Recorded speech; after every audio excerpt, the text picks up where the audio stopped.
Okay, gewaldig. Boker tov everyone. Hashchin mater chelkeinu. We're able to learn Torah together. So we had a very heated debate this morning. The shaila is like this. I spoke about two questions. It was two questions based on one case. The case was the following.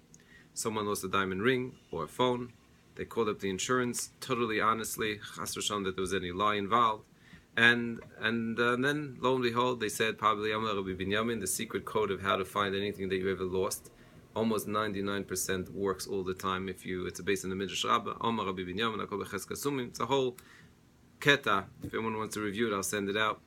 That a person says when he loses something and it works. It's one of the schools actually that you could rely on. So, but anyway, so this person Taka found the ring after whatever it is, a few months. And now there was two questions. Number one question was whether they're obligated to call up the insurance. Number two question is whether they have to give a tenth maaser money off either the fact that now they have an extra ring, or the money that they actually got based on the money that they got originally from the insurance. Maybe they have to give maaser money on that. So one by one. First of all, as I said, why is it that Baruch Hashem yesterday's WhatsApp made such noise? Because people want to do the right thing. Jews want to do the right thing. You didn't have a sweetheart. They want to do the right thing. Especially maaser. Maaser has a special effect because it's probably the most guaranteed segula that is actually written in halacha. That means people get very excited when they're told that something is going to be a segula, even if it means to put a pepper in their hat or do something strange. If it's a segula, people get very excited. Segulas. But this is a segula that the Ramah says, "Chanunina bazois," based on the pasuk, "Test me," Hashem says. And if you test me, I'm going to give you, and you're going to become rich. The Gemara says, give maaser, so you become rich. So, exactly how it works, we don't know. And we trust the Chazal. But, so therefore, this is very important to know the halachas. People want to do number one because it's the right thing to do. Number two, yes, because it gives you a very guarantee that your money is going to be protected and you're going to become wealthier. So I wish that on everyone. Halvai.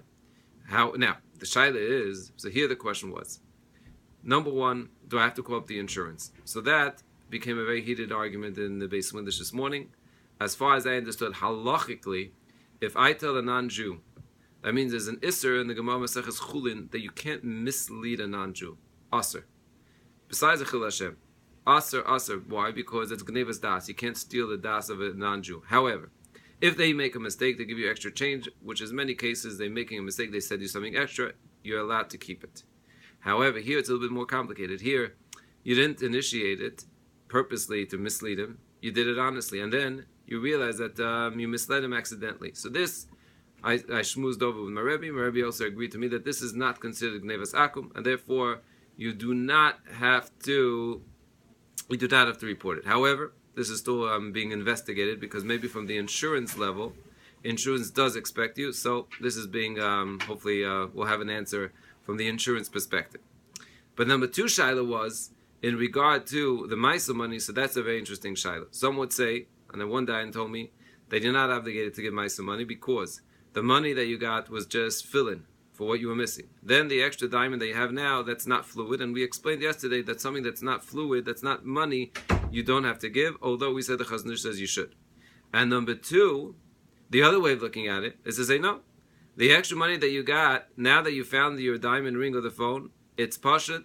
That's the other perspective, that of course, yeah, you have extra money, and therefore you have to give maaser money. And therefore the right thing to do would be to give maaser money because you have extra. If you don't have the maaser money now, you should write it down that you're obligated to do so.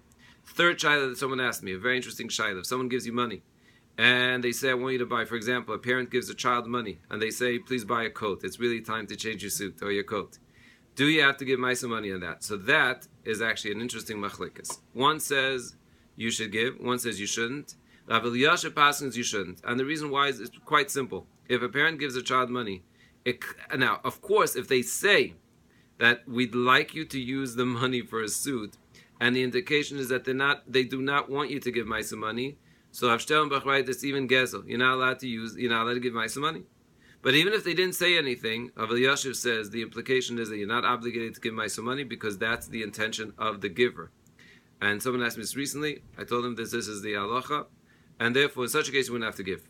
The ikar is that everyone should have a bracha, hatzlacha, siyata dishmaya, and ashirus gedolah from this mitzvah of maaser money.